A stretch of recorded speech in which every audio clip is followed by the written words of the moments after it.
Continuamos con su espacio Enlace Semanal, y en la noche de este domingo para nosotros es de grato placer recibir un invitado clase A, como decimos, y un hombre que ha sido coherente en sus acciones y planteamientos durante su vida política. Estamos hablando de un ex diputado de la República, de igual forma fue ex ministro de Energía y Minas y actualmente es el vicepresidente de la Fuerza Nacional Progresista. Se trata del doctor Pelegrín Castillo. Buenas noches, ¿cómo está usted, doctor? Bienvenido. Muy buenas noches, muy contento de encontrarme aquí en compañía de ustedes. Muchas gracias por la invitación y un saludo al público de Enlace Semanal. Muchas gracias, me siento muy a gusto. ¿Cómo has recibido el calor de los santiagueros ya? Bien, siempre muy acogedor, muy agradable. Esta ciudad corazón, por donde late el Cibao. Así es. Doctor, sería bueno, y vamos a iniciar esta parte de la entrevista, recientemente y todavía se está en proceso lo del censo nacional. Y en un momento dado usted hacía unos planteamientos que muchos se lo entendían que eran radicales, porque se hablaba de que quizás se quería nacionalizar, sobre todo ciudadanos haitianos. ¿Entiende usted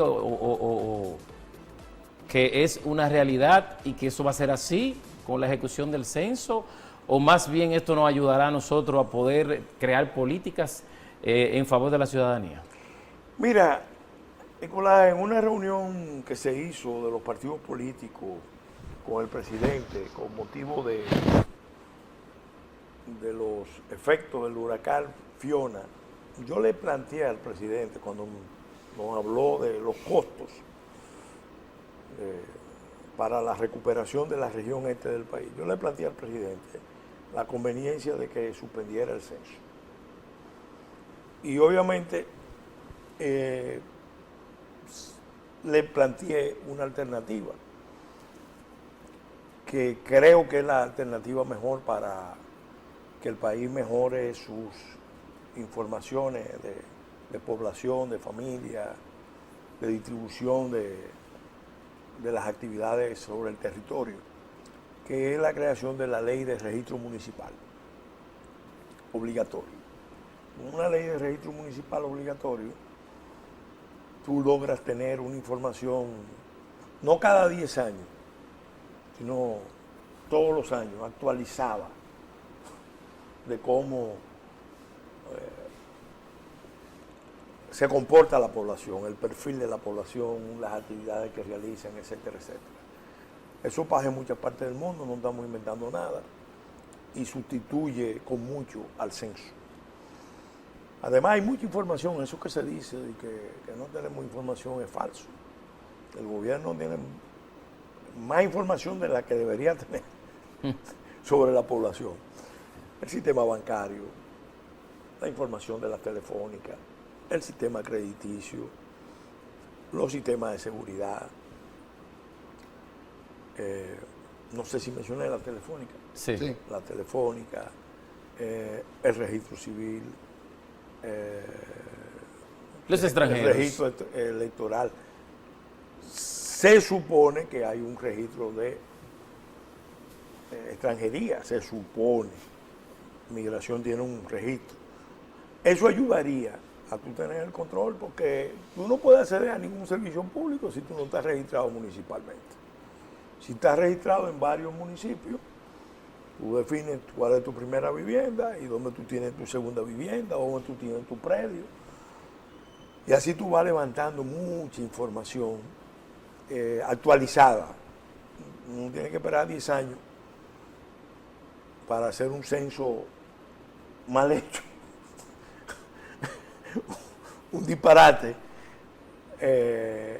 Ahora, ¿por qué nosotros estamos el censo? Bueno, en primer lugar, porque nosotros sabemos que hay dos demandas de los organismos internacionales y de las potencias sobre República Dominicana. ¿Cuáles? Que son reiteradas. Todos los años se remarcan esas demandas. Primero, se remarca el reclamo de que el país tiene muchos desnacionalizados. El país fomenta la patria, lo cual es falso, totalmente falso. Aquí hay un problema de indocumentación que tiene su origen en la incapacidad del gobierno haitiano o en la falta de voluntad de las autoridades haitianas de documentar a sus nacionales. Eso es como una excusa para ellos hacer reclamo. Entonces, obviamente, cuando tú ves el cuestionario, tú te das cuenta de preguntas que se hacen, donde está implícito el tema de dónde nació la madre, dónde nació la persona, conforme a lo que diga, sí, creerle todo lo que diga. Y obviamente uno sabe que esos organismos que están detrás del censo, con esas agencias de gobiernos extranjeros que están detrás del censo, lo que quieren es tener un documento oficial que valide que aquí hay 500,000, 1,000,000 de personas desnacionalizadas. Ese es el reclamo. No somos tontos, como diría el doctor Balaguer en una época, somos unos monos muy viejos para que nos hagan mueca. Mueca. Como decimos en el Cibao. Entonces, eso lo sabemos, porque es un reclamo que tiene el Departamento de Estado hace más de 20 años. Segundo, está el tema, que es un tema del plan de regularización. Hubo un plan de regularización que se hizo conforme a la sentencia. La ley de migración ordenaba un plan de regularización. La sentencia 168 dio una orden de que se procediera a poner en práctica ese plan de regularización. Pero eso no fracasó. Fue un fracaso. Pero fue un fracaso precisamente porque las autoridades haitianas no ayudaron, eso está claro. Ellos mismos lo aceptan. A muchas ONG no les convenía que ese plan funcionara Pero allá adecuadamente. doctor, allá no hay condiciones tampoco para que esto se Y pueda. obviamente estamos, el dato primario, la génesis del problema es que hay un Estado fallido compartiendo con nosotros la isla de Santo Domingo. Claro. Y hay que imaginarse lo que significa un Estado fallido. Pero que además de fallido, que es lo que a mí me duele mucho, y creo que a todos nos debe doler. No solamente es un Estado fallido, sino que es un Estado que ha sido desahuciado por los que más pueden y deben. Porque los organismos internacionales, las potencias, saben perfectamente la situación de Haití, la que impera en Haití hace muchos años. Y en vez de proceder como es debido, en función de los principios elementales de derecho internacional, lo que han hecho es montar un esquema en la isla que es perverso, porque ni ayuda a Haití y no desestabiliza a nosotros, como se está viendo. Ese esquema tiene muchos años implantándose. ¿Pero qué nos ha faltado como nación a la República Dominicana? Mira, Porque en los diferentes escenarios internacionales, incluso de la Organización de las Naciones Unidas, se ha llevado el caso y en los foros que se desarrollan. Mira, esta es una lucha larga, compleja, porque para darte un simple dato, el informe de Naciones Unidas de 1949, de junio de 1949, les recomendaba a los gobiernos haitianos trasladar su población hacia otros territorios de la región, hacia otros países de la región, en el 49.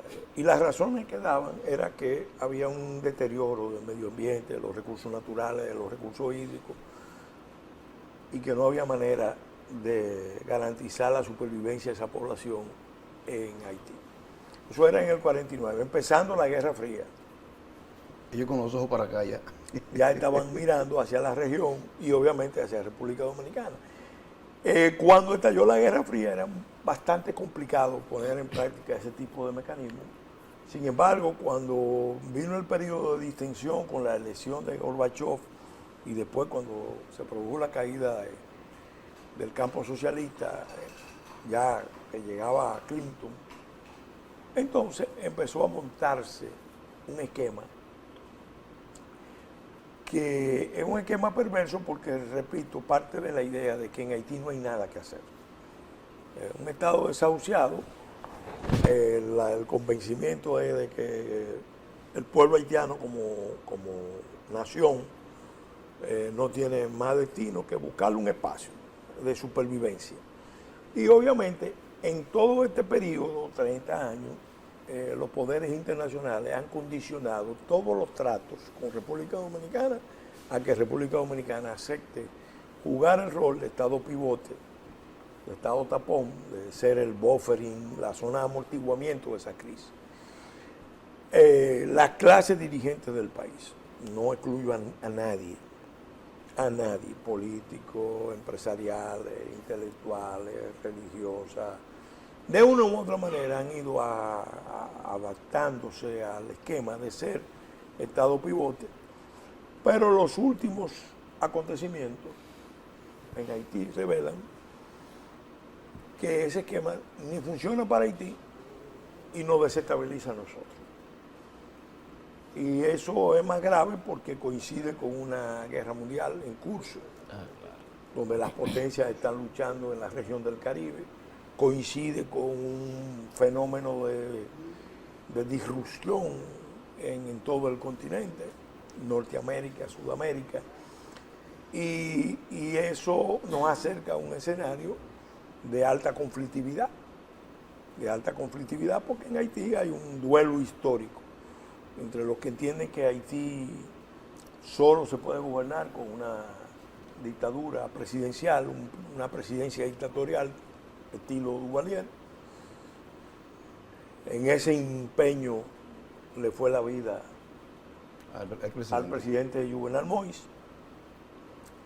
Y el otro grupo, que es importante, que entiende que Haití necesita una revolución, lo que ellos llaman transición con ruptura para romper los vínculos históricos con las potencias neocoloniales. Doctor, ante esa realidad y las acciones que ha hecho el gobierno dominicano, las últimas que se han hecho, en la propia del presidente Luis Abinader, ya con la decisión de la construcción del muro, su discurso permanente, porque hay que también señalar eso, ¿cómo usted valora esa parte? Porque no es tan fácil.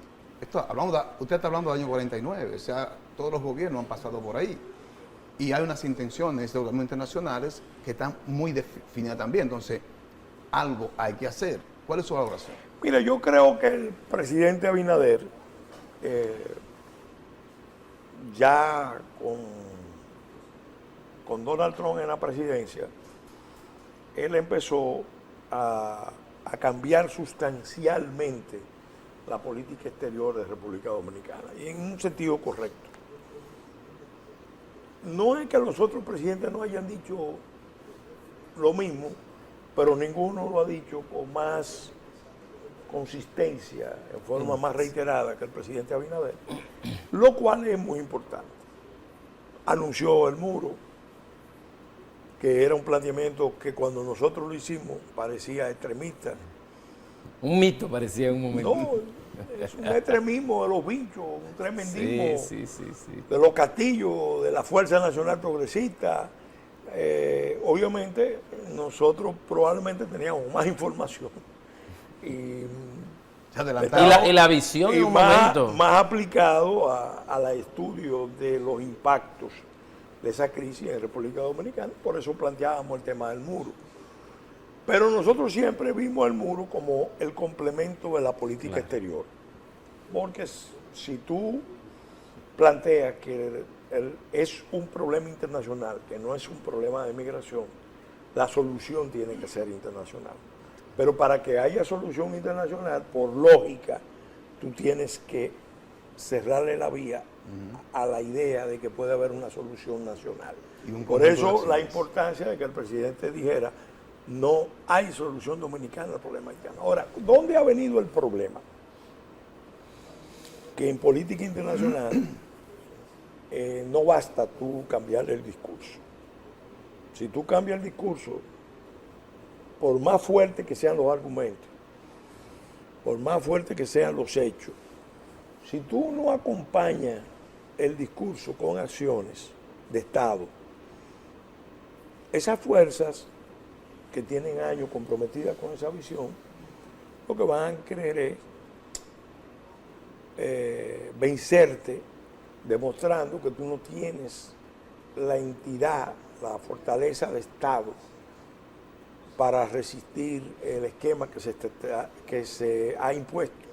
Porque ha habido acuerdos de las élites. Las élites de República Dominicana han negociado sus intereses sectoriales, particulares, con los poderes internacionales a partir de esa relación insular, donde Haití, los haitianos, sus crisis pasan a ser moneda de cambio. Una moneda de cambio en las negociaciones. Obviamente eso no funciona ni para Haití, ni funciona para nosotros.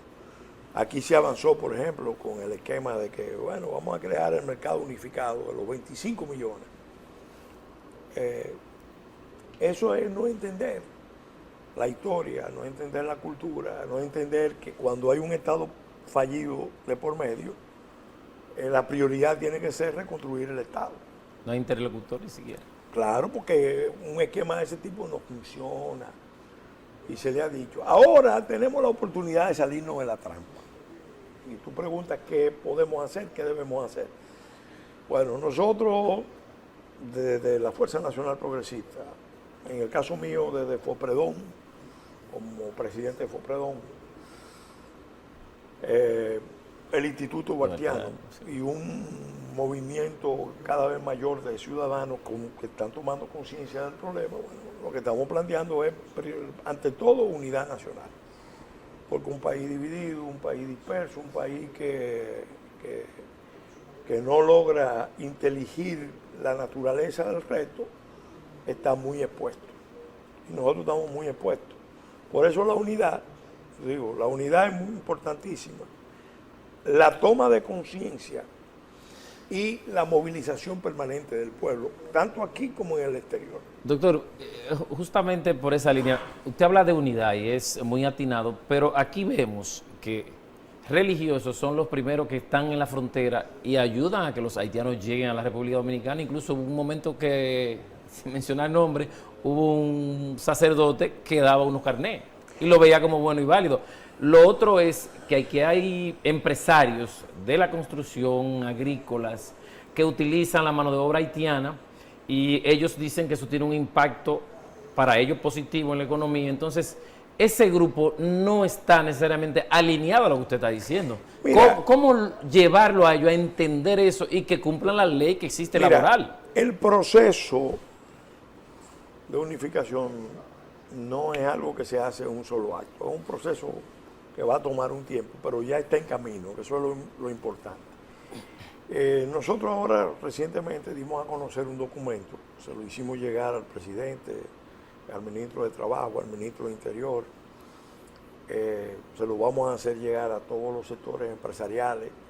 El documento se llama 8020, fue elaborado por un grupo de expertos, entre ellos 4 o 5 economistas de primer nivel del país, ingenieros, mecánicos, electromecánicos, funcionarios, conocedores de la problemática, legisladores. Ese documento establece un plan de corto, mediano y largo plazo para enfrentar el reto de volver a renacionalizar sectores que siempre fueron servidos por dominicanos. Sí. Y que fruto precisamente de ese esquema de la solución dominicana al problema haitiano, de usarnos a nosotros como buffering, entonces se han desnacionalizado. ¿En perjuicio de quién? Es cierto que han ganado, hay un grupo que ha ganado muchísimo, muchísimo, con esa oferta de mano de obra extranjera en condición de ilegalidad. Pero también es cierto que la mayoría de los dominicanos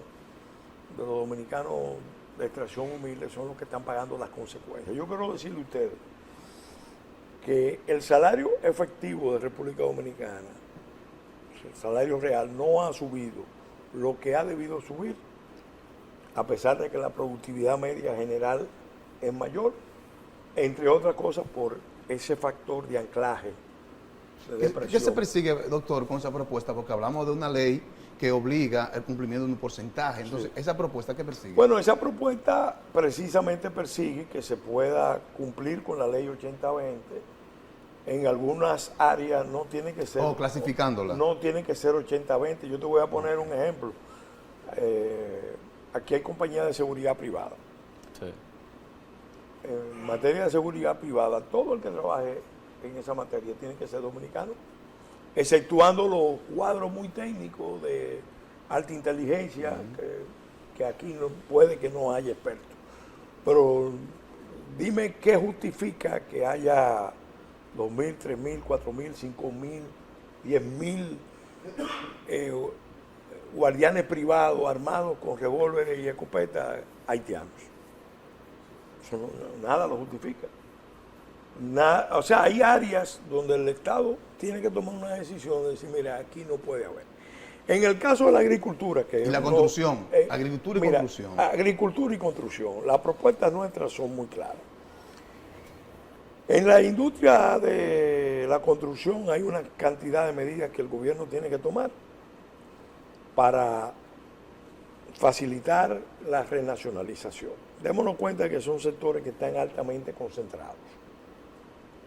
Son sectores donde predomina el monopolio o el oligopolio o las colusiones. ¿Por dónde rompe la soga? Por el lado más débil, a nivel de la mano de obra. Yo lo he discutido con la gente del sector, con Acoporovi. Mira, ahora mismo subió el precio del cemento enormemente. ¿Qué justifica eso? Bueno, ¿qué justifica que República Dominicana esté subsidiando las exportaciones del país con precios internos? Ahora, ¿por dónde rompe la soga? Rompe por la parte más débil, porque cuando el ingeniero va a buscar mano de obra, no lo hace directamente. Busca el maestro de obra. Barata. Y el maestro de obra es el que dice, yo voy a buscar haitianos. Haitianos. Claro, lo penoso es que el sistema como tal trabaja contra el dominicano. Todo, por ejemplo, todo el sistema de incentivos del Estado, los subsidios, está organizado de una manera tal que saca a los dominicanos del mercado laboral. ¿Por qué? Porque desde que tú entras a trabajar en una nómina de una construcción, aunque sea un trabajo temporero, ya tú pierdes los beneficios. Tú pierdes los beneficios de los subsidios. Eso por un lado. Por otro lado, hay una norma del 2007 que se dictó que permite que las empresas constructoras deduzcan del impuesto sobre la renta todo el pago de nómina, pero no le pone la obligación a las empresas de anexar la nómina. Entonces, el Ministerio de Trabajo no tiene manera de comprobar que se está respetando el 80-20. Entonces, ¿qué hacen las empresas constructoras? Usan el incentivo, te ponen una nómina mínima, te pone algunos extranjeros en la nómina, y si se produce un accidente, aunque ese no sea el accidentado, uno de los que está en la lista, automáticamente ahí lo meten en el paquete. En otras palabras, las instituciones de las políticas públicas están trabajando a favor de la parte más fuerte en contra de la parte más débil, que es el trabajador. Lamentablemente, los sindicatos dominicanos son muy débiles y están también muy conectados con corrientes internacionales y no han querido echar el pleito por la nacionalización del trabajo. Eso se puede recuperar perfectamente. Eso, incluso también nosotros con un déficit de 1 millón de viviendas, de 2 millones, si metemos la variable cualitativa, el país debería también pensar en otro modelo de construcción. Por ejemplo, hace rato República Dominicana, para superar el problema de un déficit de 1 millón de viviendas y de 2 millones cualitativos, debería tener toda una política de incentivar los prefabricados, que te permitirían construir más rápido, a más bajo costo, con mano de obra calificada nacional. Si nos vamos a la agricultura, bueno, vamos a ver que el proceso ahí es más complejo. Pero hay por lo menos 15 rubros, empezando por el arroz, que es el que más mano de obra demanda, que se puede mecanizar 100%. Yo hablaba ahora recientemente con uno de los productores mayores del Cibao, de arroz. Y me dijo, mira, estoy mecanizado 100%. Tengo alta rentabilidad. Claro, eso no lo puede hacer cualquier productor. O sea que no hay tal impacto, como dicen los empresarios, económico hacia ellos. Puede haber un ajuste, puede haber un pedido de ajuste, sí. Pero a la larga es lo que te permite ajustar, porque tú estás expulsando la mano de obra de la zona rural, tus recursos humanos, tú lo estás expulsando. Lo estás expulsando. Entonces, cuando tú miras este tema con una perspectiva de seguridad alimentaria a mediano y largo plazo, tú tienes que decir, espérate, yo necesito que la mayoría de nuestros alimentos sean producidos por manos dominicanas. Doctor, esa gente están en motoconcho, en taxiar. Pero que no hay ninguna justificación para que eso pase. O sea, tú te pones a ver, ¿qué te justifica a ti que haya rutas controladas por haitianos? Que no sea corrupción, permisividad, irresponsabilidad, inconsciencia. Porque eso es un trabajo que siempre lo han hecho los dominicanos. Y en zonas y lo hacen. Y en esas zonas donde ellos inciden, doctor, se crean situaciones violentas a diario. Mire, oigan lo que está pasando, porque mucha gente no entiende la implicación de esto. El presidente lo dijo, es un problema internacional con implicaciones de seguridad nacional y de seguridad internacional. Ahora mismo el Ministerio de Interior y Policía hizo un levantamiento de cuántos asentamientos haitianos hay en República Dominicana. Lo que ellos identificaron son 476 asentamientos. Promediaron más o menos. Ellos hicieron un levantamiento y hablan de 476. Cuando hablo de asentamiento me refiero a que en un barrio puede ser que haya 2 o 3 calles. Una colonia. Una colonia, un nicho, porque así es que funciona el flujo migratorio. ¿Qué pasa? Esto no es un problema de migración del país menos desarrollado al país más desarrollado. Esto es una avalancha de un estado fallido a un estado de desarrollo medio, de un estado abandonado, desahuciado por la comunidad internacional, a un estado dependiente vulnerable. Y en ese esquema nos vamos a descalabrar nosotros y la isla se va a desestabilizar. Haití no va a ganar y lo que va a venir es un escenario conflictivo. Nosotros tenemos mucho que perder. Por eso la importancia de la unidad, porque nosotros tampoco podemos tener una actitud, tenemos que entender el problema. Los haitianos están viniendo aquí porque si tú tienes 476 asentamientos, promedio, en general estamos hablando de casi 2 millones de haitianos en el territorio nacional. El efecto llamada que eso tiene es muy alto, sobre todo por la facilidad del tránsito. La frontera es sumamente vulnerable. Los caminos de montaña, todo el que conoce eso, yo he andado ahí, lo he visto. A mí no me van a contar, yo lo he visto. Estamos hablando de, no es migración, es invasión, es ocupación. Conforme a lo que planteaba Naciones Unidas, que decía que era migración sin retorno, en el 49. Entonces ahí es que nosotros tenemos que decirle a los organismos internacionales, a las potencias, que esos pactos que se hicieron y esos cálculos que se hicieron no funcionan, que hay que cambiarlo por el bien de Haití, por el bien de nosotros y por el bien de la región. Y eso es posible, porque yo le voy a decir una cosa, mucha gente tiene las dudas. Durante 30 años, ni siquiera en el 2010, cuando se produjo el terremoto, se ha hecho el menor esfuerzo por levantar, rescatar y reconstruir Haití. Eso es lo más triste de todo. Ni cuando estuvo la MINUSTAH. Ni cuando estuvo la MINUSTAH. La MINUSTAH estuvo ahí básicamente para mantener un orden público mínimo, para evitar que los haitianos salieran por mar, para evitar que tumbaran al gobierno de turno, que normalmente fue un gobierno de Martelly para acá, fue un gobierno ya impuesto por el señor Clinton. No lo digo yo, no lo digo yo, lo dice Ricardo Seintenfus, el delegado brasileño, ante la OEA, que lo denunció en un libro.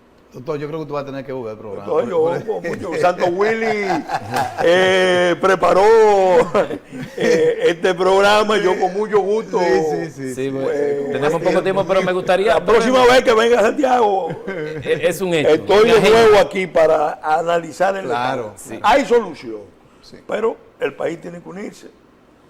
El país tiene que irse más allá de la política de partido, de la política ideológica. Este tema no se puede ver con un enfoque ideológico. El punto de partida de esto es salvar la dominicanidad. Haití tiene derecho a su propio desarrollo, porque es una nación emblemática, muy sufrida, pero sufrida no solamente por la potencia, sino por sus propios gobernantes. Y nosotros, que hemos avanzado, también tenemos derecho a nuestro propio desarrollo. Y somos una nación igualmente emblemática. Es más, somos la nación donde empezó a formarse ese concepto de la raza cósmica de que habla José Vasconcelos en el continente americano.